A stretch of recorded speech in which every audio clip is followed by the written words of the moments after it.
Assalamualaikum warahmatullahi wabarakatuh. Apa kabar semuanya? Semoga kalian tetap dalam keadaan sehat ya. Kali ini, mata kuliah hutan kota, kita akan mempelajari tentang arborikultur, apa bedanya dengan silvikultur. Jadi, arborikultur ini nanti akan digunakan dalam kita merencanakan pembangunan hutan kota. Apa sebenarnya arborikultur dan apa bedanya dengan silvikultur? Sebelum itu, kita akan lihat apa saja capaian pembelajaran kita pada hari ini. Sebenarnya, pada minggu ini, kalian diminta untuk mendesain sistem pengelolaan dan sistem perencanaan pembangunan hutan kota. Pun tidak hanya pada minggu ini saja, kita semua akan secara bersama-sama hingga minggu terakhir mendapatkan suatu produk berupa desain perencanaan pembangunan hutan kota. Nah, pada pertemuan kali ini khususnya mahasiswa diharapkan mampu menentukan sistem silvikultur apa yang bisa mereka gunakan untuk membangun hutan kota secara tepat dan komprehensif. Apa saja aspek penting dari hutan kota itu apabila kita ingin membangun hutan kota, apa yang harus kita lakukan? Jelas kita harus merencanakan ya, kita membuat dulu tinjauan umum apakah hutan kota yang akan kita bangun ini sesuai dengan RT RW P ataupun RT RWK suatu wilayah kota. Yang kedua, barulah kita membuat kajian komprehensif mengenai aspek ekologi, aspek biologi, ekonomi, sosial budaya masyarakat, banyak lagi aspek lain yang mungkin ada di sekitar kota itu sendiri. Dan setelah itu, kita bisa menentukan lokasi yang sesuai dan menyusun rancangan tentang hutan kota itu sesuai dengan karakteristik yang sudah kita temukan di lahan rencana yang akan kita bangun hutan kota. Nah, pelaksanaannya bagaimana? Pelaksanaannya dimulai dari penataan, ya, nanam, pemeliharaan, dan membangun sipil teknisnya. Namun, dalam konteks pembelajaran kita pada hari ini, kita akan fokus pada penanamannya saja. Berikutnya, untuk menentukan apakah metode apa atau metode apa yang bisa kita gunakan, sebenarnya kita harus menentukan dulu. Kita itu mau membangun hutan kota menggunakan pohon yang cepat tumbuh atau cepat tumbuh pohon. Jadi ada dua opsi sebenarnya.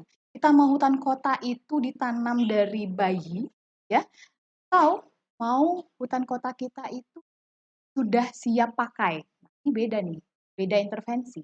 Kalau kita ingin pohon yang cepat tumbuh, kita tanam sejak kecil, ya. Kita siapkan mulai dari penyiapan benih, kita semaikan, ya. Nah, sementara jika kita ingin hutan kota itu berada dalam kondisi yang siap pakai, ya, yang berada dalam kondisi segera, maka kita harus tentukan stadia pertumbuhan mana yang akan kita gunakan. Yang jelas bukan lagi stadia pertumbuhan semai ataupun panjang. Kita bisa mulai dari yang hingga ke pohon. Pohon diameter berapa dan kondisi yang seperti apa yang bisa kita lakukan pada hutan kota yang rencananya akan kita bangun dengan segera ini, kita harus melakukan kajian terlebih dahulu. Pohon-pohon apa yang sesuai dengan karakteristik lahan hutan kota yang akan kita bangun. Tentunya kalian sudah mempelajarinya pada pertemuan sebelumnya. Ada dua sebenarnya implikasi dari dua tipe pembangunan hutan kota itu. Pertama, jika sebenarnya kalau kita ingin membangun hutan kota itu dalam kondisi yang siap pakai ya, itu sebenarnya lebih sulit karena banyak sekali proses yang harus kita lakukan. Sementara jika kita ingin membangun hutan kota dalam lebih lebih lama gitu, kita memeliharanya sejak kecil itu memang jauh lebih mudah. Karena apa? Kita hanya perlu menyiapkan beberapa lahan, kemudian kita tanam semainya ya, kita tanam pohon-pohon dalam ukuran kecil.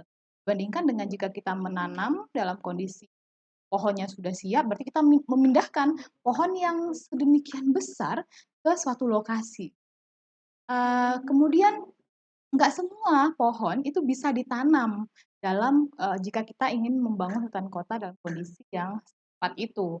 Sementara ukuran-ukuran pohon tadi ada yang bervariasi ya, bervariasi bergantung pada jenis-jenisnya. Tidak semua pohon juga, misalnya yang ukurannya 5 sampai 10 mm, tidak semua pohon yang berukuran seperti itu yang mudah kita.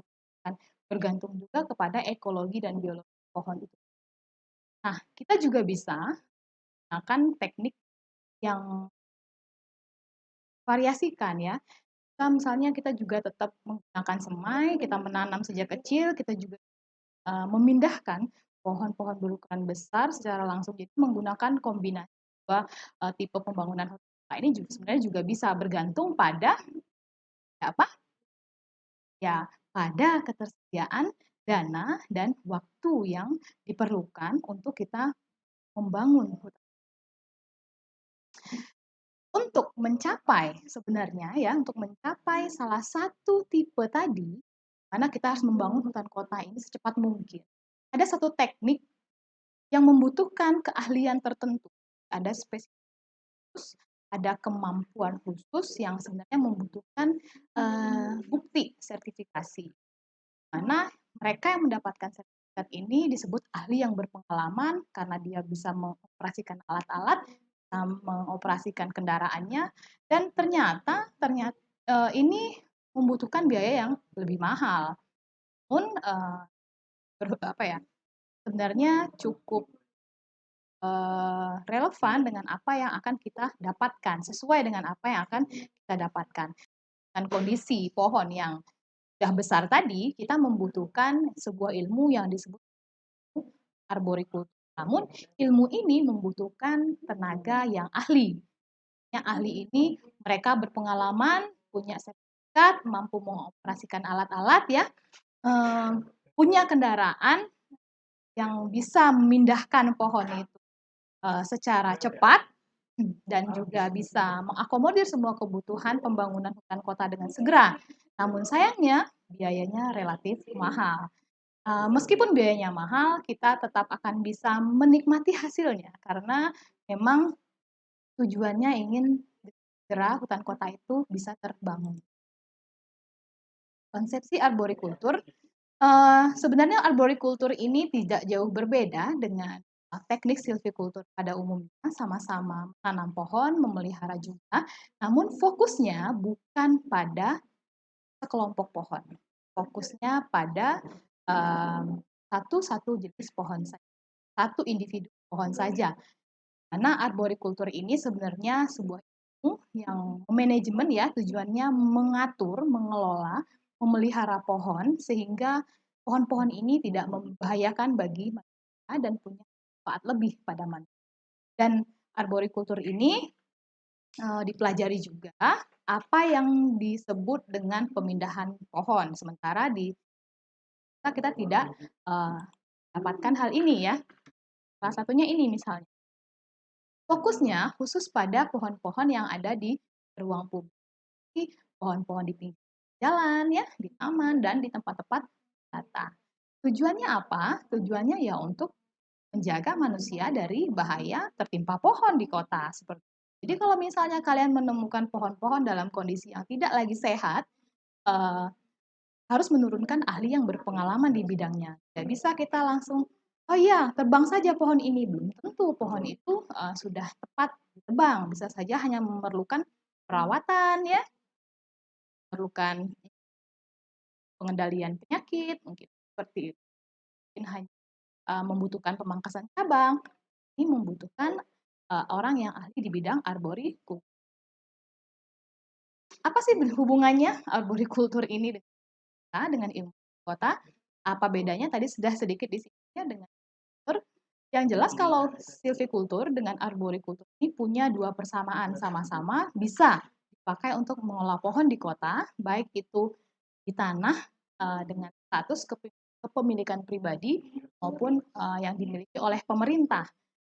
Dan juga bisa digunakan untuk mempelajari keunikan-keunikan pohon di kota. Dan perbedaannya, arborikultur ini ya fokus on tree care activities ya, dan dia fokus pada individual trees, pada sekelompok kecil pohon-pohon yang ada di kota. Tidak semua pohon. Jadi arborikultur ini mengkombinasikan aspek tradisional dan modern metode ya. Jika kita gunakan juga di dalamnya praktek silvikultur, bisa juga kita murni secara modern aspek. Di Indonesia sudah terbentuk Masyarakat Arborikultur Indonesia atau yang disingkat dengan MARI. Pusatnya ada di University dan kalian bisa cek di websitenya arborikultur.ipb.ac.id ya. Apa saja yang mereka kerjakan? Komunitas arborikultur di Indonesia ini mengerjakan pemeliharaan pohon, mengerjakan pemangkasan, mengerjakan deteksi pohon, ya, mengerjakan juga pengamatan hama, apa yang bisa dilakukan dan memanjat pohon, melakukan pelatihan untuk climbing, juga menyiapkan trainer-trainer yang dibutuhkan untuk mengajari orang-orang yang membutuhkan sertifikasi di bidang ini. Jadi intinya mereka membantu menyiapkan dokter pohon yang terampil. Siapa yang siap menjadi dokter pohon selanjutnya? Silahkan bergabung di komunitas arborikultur di Indonesia. Nah, salah satu yang sudah dilakukan oleh kelompok arborikultur di Indonesia ini adalah menyelenggarakan konferensi pertama yang disebut dengan ISATROP tahun 2021. Kita bisa lihat di layar ya, itu ada ISATROP 2021, ada home, ada sejarah MARI, ada struktur organisasi, kalian nanti bisa mempelajarinya, kalian lihat jika kalian ingin menambah soft skill dan hard skill tentang bidang ini. Fokus keahliannya tadi sudah saya singgung sebagian, mereka mendeteksi cacat pohon, mendeteksi visual pohon secara keseluruhan, dan melakukan pemangkasan jika diperlukan. Baik, selanjutnya ilmu apa sebenarnya yang dibutuhkan? Banyak sekali bidang ilmu yang relevan yang bisa digunakan untuk menjadi salah satu pegiat arborikultur di Indonesia. Adalah ilmu lingkungan, ilmu kehutanan tentunya, dan arsitektur lanskap. Prinsipnya apa dalam menerapkan pengelolaan pohon secara arborikultur? Yang jelas, pertama kali kita harus menganggap bahwa pohon itu adalah makhluk hidup, sama seperti kita. Jangan menganggap pohon itu makhluk lain ya, makhluk hidup yang pasti. Dan semua praktik pengelolaan arborikultur harus sesuai dengan biologi dasar. Kedua, pohon itu sebenarnya adalah organisme canggih. Mereka bisa memulihkan dengan oleh dirinya sendiri, bisa melakukan perubahan struktur ya pada dirinya. Mereka bisa melibatkan berbagai macam aspek biologi kompleks ya, sistemnya terintegratif dan kita harus paham bahwa pohon ini punya mekanisme seperti ini ya. Pohon punya mekanisme pertahanan terhadap hama dan mereka bisa menjadi salah satu makhluk yang kuat. Ya, jangan sampai arborikultur malah merusak tata arborikultur harus mampu melengkapi apa yang dibutuhkan oleh pohon itu yang tadinya lemah menjadi. Nah, yang ketiga, prinsipnya adalah ingat, ada prinsip lebih baik mencegah daripada mengobati. Tolong periksa terlebih dahulu apakah pohon ini benar-benar membutuhkannya. Karena pohon tidak bisa bicara, saudara-saudara. Kalau pohon bisa bicara, maka tidak akan ada lagi yang namanya pelajaran tentang arborikultur ini. Kita tinggal tanyakan seperti itu. Asal kamu sakit apa pohon ya? Kita tidak perlu periksa yang kita harus menduga-duga. Apakah pohon ini benar? Kamu sakit apa? Tapi karena pohon tidak bisa bicara, maka kita harus berupaya sebaiknya dan meminimalisir ya kesalahan-kesalahan. Sehingga masuklah kepada prinsip yang keempat yaitu ingat, punya kemampuan dasar. Anda tidak punya kemampuan dasar tentang kesehatan pohon, aspek kesehatan pohon, Anda tidak bisa menerapkan prinsip arborikultur di dalam manajemen pohon-pohon yang ada di kota. Termasuk jika kalian ingin memindahkannya, itu juga harus tersertifikasi seperti yang sudah saya jelaskan di awal. Dan ingat juga yang terakhir adalah karena pohon-pohon ini makhluk hidup, karena mereka ini adalah yang terbaik, yang canggih, yang bisa memastikan dirinya itu berada dalam saja walaupun tidak kita bantu. Nah, kita harus mengupayakan tindakan yang sebenarnya tidak begitu. Jadi a non or minimal intervention ini lebih baik daripada kita banyak sekali, oh kamu butuh ini, kamu butuh itu. Ternyata dia tidak. Jadi kita harus benar-benar memastikan bahwa pohon ini membutuhkan apa yang akan kita berikan. Arborikultur dan hutan kota. Wah, banyak sekali ternyata manfaat arborikultur dan apa saja prinsip. Jelas dulunya tidak ada yang namanya ilmu Yang jelas ilmu ini muncul, perhutanan kota itu mulai digalakkan. Sebenarnya nggak ada kesulitan kita untuk mentransformasi, membuat transisi antara silvikultur dan arborikultur ini, karena sebenarnya hanya menjadi modifikasi saja dari bidang. Hanya saja pengelolaan pohon di perkotaan itu yang harus kita kuasai, terutama arboris ya, itu harus mengetahui tentang biologi pohon itu dengan lebih baik dan bisa menginformasikan praktik-praktik arborikultur. Ini adalah referensi yang saya gunakan dalam mata kuliah ini. Anda semua bisa mempelajarinya secara mandiri di rumah. Buku utama yang digunakan sebenarnya ada gambar ya di slide ini, yaitu arborikultur. Yang pertama itu yang paling atas yang kecil ini. Nah, ini adalah pertama, sementara yang satu pohon yang akan ngeblum. Buku ini sebenarnya cukup mahal, sehingga kalau misalnya Anda Anda bisa membeli. Namun jika tidak, Anda bisa mencari rujukan-rujukan yang relevan seperti Moore, GM 2004, kemudian bisa, atau juga bisa lainnya. Terima kasih, itulah pertemuan kita pada hari ini. Semoga pertemuan ini bermanfaat bagi Anda semua. Selamat belajar, selamat mengeksplorasi. Sampai jumpa di pertemuan berikutnya. Wassalamualaikum warahmatullahi wabarakatuh.